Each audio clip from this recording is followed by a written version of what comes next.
Hey everybody, Reju aka Jerdo here. Today we're going to be covering a beginner's guide to Eterspire. Now Eterspire is of course a mobile MMORPG developed by Stone Hollow Workshop. I've been playing it for a couple of months now and I'm really enjoying it. I'm noticing an influx of newer players, so I figured I would make a full-length beginner's guide. We're going to be covering the early game, the mid game, and the end game. Everything that the game has to offer, all the different activities, tips and tricks on how to set you up in order to have a healthy mid-game and end-game. So the thing about Eterspire is that it is still completely in development. The developers put out an update every 2 weeks, and the last two updates have been insane. Two updates ago, we had 6 new skills per class being added into the game, and then after that, 2 weeks after, we had mounts and a bunch of quality of life features. So the game is constantly in development. So if there's anything that you want that the game doesn't have right now, to be honest, there's a very high chance that it gets added down the line. This is a beginner's guide as of this current version, so why don't we get right into it?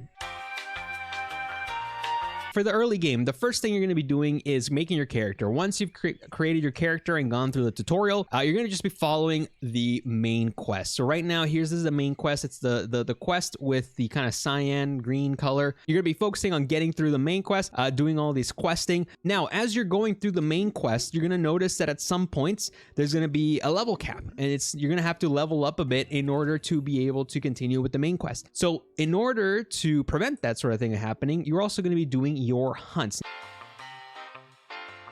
So what are hunt quests? So hunt quests are side quests given by NPCs. So when you have a hunt quest available, you'll see a red paw icon on the world map, and then during the map you'll be able to see what area and what map the NPC that gives you the quest is. You're gonna go to that NPC, you're gonna talk to them, and they'll give you this hunt quest. So these hunt quests are available 4 per level, like I mentioned, and they give you rewards, they give you shards, they can give you gold, and they give you, of course, EXP. So all of the hunt quests are like the name implies, just kill quests, sort of like Slayer in RuneScape, quests that you're given, and you have to go to find that monster, and you have to go kill X amount. So you want to weave kind of these hunt quests as you're doing the main story quests, because again, you're going to be hitting these level limits during the main quest, and in order to avoid those, you want to make sure that you focus on your hunt quest. So every time you level up, I recommend doing your 4 hunt quests. So right now here I'm doing my level 4 hunt quest, and then after you do your 4 quests, you can just continue with the main story. So let's talk about the mid game. As you reach the mid game I would say is when the main story ends. As you can see, it says to be continued. Stay tuned for the next updates. Once the main quest ends, which is just before level 60 if I recall correctly, that's when you're gonna be starting to be able to do remnants. I mean, you could do remnants before as well, but I would recommend just getting through that main quest and doing your hunts in order to get some levels. After that, you're gonna be able to do remnants. Now, remnants are bosses in Eterspire, and there's different maps have different remnants. So here there's a level 30 remnant, and tells you right here. There's a level 42 remnant, there's a level 50 remnant. So you're able to start farming bosses. Now, not all bosses drop every piece of gear. Not every boss drops you know, a full armor set or anything like that. So just check the wiki to see what that boss drops and what amulet is best used against that boss. So amulets, it's a good segue into amulets. Let's talk about amulets. Amulets are kind of equipables that you can wear, and they'll give you resistance to different status conditions. So for example, resist stun, cure slow. The one I have equipped right now is curing blind, so cure blindness. And there's also a fire explosion amulet, and there's also a healing amulet as well. So these amulets are kind of nice and kind of give you some flexibility with respect to what you're doing, and allow and help you out. For example, early game I use the healing amulet a lot because Rogue doesn't have a lot of sustain. There's not a lot of healing with Rogue until you get your life steal skill. So I was using the healing amulet to make sure that I was able to keep my health up. Fire explosion amulet will speed up your mobbing. If you're farming for something, fire explosion amulet's a good one to have. Otherwise, if you're bossing, you're probably going to be wanting to resist the status conditions that the boss puts out. So depending on the bosses, some give you resistance, some give you stun, some slow you, some poison you. There's also a poison, cure poison amulet, and some cure blindness. So blindness and stun are the most commonly used just because that actually stops you from attacking, right? Generally, bosses put out 2 status effects, and one is more important to amulet than the other. And generally speaking, that's either stun or blind. So yeah, those are amulets. You can buy these from different NPCs throughout the game. You can check on the wiki, and then the level 5 ones up to level 4, and then the level 5 ones drop from the level 80 and the level 100 remnants, which are the bosses right here. The Scorched Dragon Cave boss up here at level 100, and the Frozen Dragon Cave at level 80. The level 5 amulets drop from these bosses. So again, you can just go and start killing remnants once you get to the mid game. So that's like just before level 60. So there's the blind, and now I use my amulet, and bada bing bada boom, I kill him. Up until the mid game, you don't really need good gear, right? You're just kind of wearing what drops. Whatever drops, you kind of get to +5, and then you'll just use that. You don't really need to buy anything. You don't need to get anything beyond +5. All the gear you're going to be using is strictly from drops that you get. Let's talk about gear. Eterspire has 4 levels of gear within each tier of gear. Tiers are essentially an indication of the level at which the weapon becomes available for use.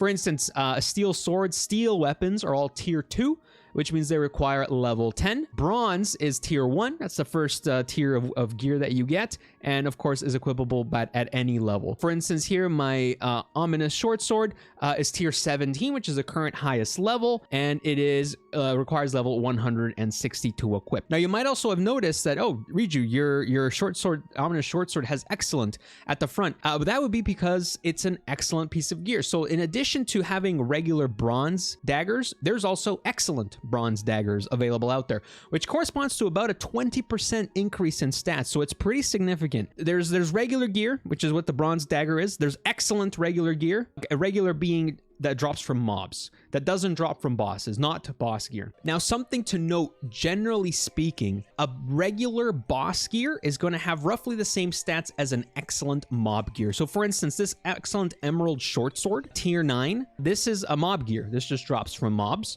This excellent emerald short sword would have about the same stats as a regular tier 9 boss drop, whatever exactly what that is. Just keep that in mind when it comes to gear. So roughly it goes, regular mob gear is less than excellent mob gear is equal to regular boss gear, which is less than excellent boss gear. And each of those increases are worth about 20% of stats. So it's pretty significant, but again, it doesn't really matter until you start getting into the late game. Now let's talk about runes and shards. So shards are these little things.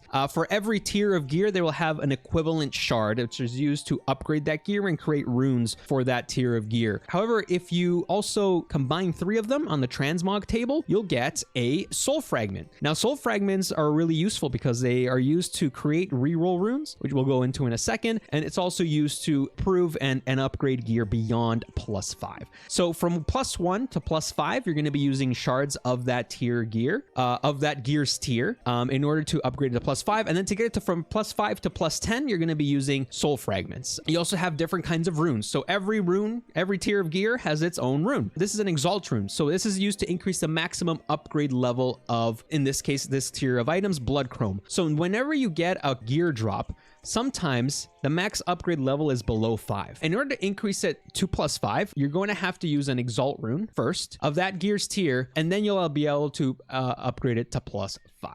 Next type of rune is a purging rune. So purging runes are used to remove random negative modifiers. In regular mob gear, you can get negative rolls on your gear. So let me see if I can find an example. I don't think I have an example because everything I have in here is excellent.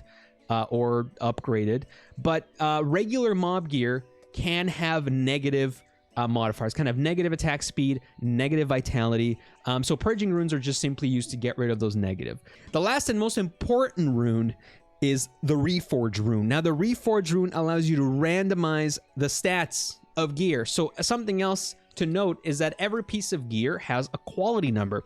This quality number is indication of the rolls of your stats on your piece of gear. So for instance, 500 HP, 3% attack speed, and then 0 strength is approximately 66%. Now for each of these stats, there is, depending on the stat, it could be 0 or a low, medium, or high roll. So for HP, this gear always has HP. So HP can either be low, medium, or high in terms of a roll, depending on the tier. And the amount of HP you get is, of course, depending on the tier of the piece of gear. Attack speed could not exist. So it's either 0, medium, or high. And then similarly for strength, it's 0, medium, or high. So a perfect high roll for all three stats, high HP, high attack speed, and high strength would be a 100% quality. If you have medium HP, high attack speed, high strength, maybe that's about 93%, and you'll see that number change. So reroll runes are used to reroll gear, basically reroll the distribution of stats that your gear has. So for instance, in this case of my ominous short sword, it might look low. Quality 86% is like, oh man, that's a little low, isn't it? Don't you think it's a little low, Riju? Why are you using such a low quality sword for your end game gear? So the reason why I'm using it is because even though it's 86% quality, the reason it's missing 14% is because it's missing vitality. It has a 0 roll on vitality, but it has a high roll on damage. It has a high roll on attack speed, but a 0 roll on vitality. So that's why it's 86%. But I don't really care about having vitality. Since I don't really care as much and I don't put as much value as the damage roll or the attack speed roll, I just kept it at 86. And for now, I'm just keeping it at that. I'd rather keep this for now and then re-roll it down the line if I want to get the vitality roll. So you have to look at the quality as a quick indication, but you also have to look at the stats of the gear in order to kind of gauge whether it's a high, low, or medium roll for that specific stat. Lastly, catalysts are used to purify corrupted pieces of gear. So some bosses, when they drop gear, they drop it corrupted. For example, Ominous, which is the current endgame boss, drops all its gear corrupted. So in order to determine if it's a regular boss or excellent boss, you have to purify it. And in order to purify it, you have to use catalysts, and you take them to a transmog table, and then you purify it and see what kind of gear you have behind the corruption. So that's what catalysts are. Other than that, that's about all of the materials used in the game, from fragments, catalysts, runes, shards. There's a couple other small things. For example, Essence of Mimicry. You can buy these from an NPC. They're just used to create mimic runes. And mimic runes are actually the fourth piece of rune that I almost forgot about. Mimic runes simply take a piece of gear and make it a cosmetic. So a cosmetic is able to kind of be worn on top of your gear that gives you stats. So for instance, this is my cosmetic here, and this is my actual gear that gives me stats. So if you like the look of a specific type of gear, you can just create it into a cosmetic, which is great. You know, you can customize your character like that, and that makes things farmable. That makes cosmetics farmable because everything in the game can be a cosmetic if you use a mimic rune on it, which is very cool. So that's the fourth and actual final rune available currently in the game. Once you start getting into the late game, so here's when things start to get, pretty grindy. You're going to start grinding the endgame boss. You're going to start grinding your endgame gear. You may need to grind this guy a little in order to get good enough gear to be able to kill Ominous. So this is the level 150 Remnant, Soldrania. Soldrania drops Flareum gear. And generally speaking, I don't think you need excellent Flareum gear, but you'll need some Flareum gear probably to get you to kill Ominous, especially your weapon. I would say your weapon is most important. If you can get an excellent weapon from Soldrania before you go to Ominous, you'll have a much easier time, which is basically what I did. I just farmed this guy. I got an excellent weapon of mine, got it to +8, and then I went to Ominous, and then I was able to kill him. I was able to kill Ominous by that time. Everything else was +5, just my weapon was +8. So maybe Soldrania, maybe once you start killing Soldrania, I think that's when you start getting into the late game. It's when gear starts to matter a little bit more. Once you have, what you think is good enough gear to start killing Ominous is when you'll start farming Ominous. You have to hit max level of 160 before you can start killing Ominous. So the first thing to do before you fully reach late game is to get max level. That's pretty important. So get max level, get to 160, do your 4 hunts, farm remnants, do maybe farm catalysts, farm shards as you move your way up, and then you'll hit 160 before you know it. Once you reach 160, Ominous is the late game boss, and again, this is when gear starts to matter a little bit more. But once the Ominous gear kind of starts trickling in, then you'll be able to start getting better at killing Ominous. So there he is. That's the late game boss there. So the late game gameplay loop is essentially farming for materials, farming shards, farming catalysts, farming other bosses as well for cosmetics. So you can go back, of course, and kill earlier remnants that drop other armor sets that maybe you want to use as cosmetics with the Mimic Rune, right? Fishing, of course, there is fishing in this game. I'll show it in a second. And then, of course, farming your endgame gear, farming Ominous in order to be able to get corrupted pieces, to purify them with the catalyst that you farmed, and just kind of rinsing and repeating until you get, the full endgame gear set. And that takes a while. Doing that yourself does take a while to get. So it's honestly, it sounds simple in terms of the gameplay loop, but I find it very, very fun. Let's talk about fishing real quick. So this is fishing. Fishing is fun. I don't know what to tell you. You just kind of throw your fishing rod and you just start catching fish. You get EXP as you catch fish. Is one heck of a grind. It takes a long time, but once you get to 100 fishing, you get this really cool cape, which is a huge flex on everybody else, which shows that you have the absolute patience and dedication to get this fishing cape. But it's relaxing. It's a nice little relaxing thing. You can do, AFK. You can, you just tap once in a while. You can do something else, and your character just kind of sits there and just starts fishing. So it's fun. Just a nice little break from the grinds. Right now my fishing level is 41, which is not great. But I do what I can.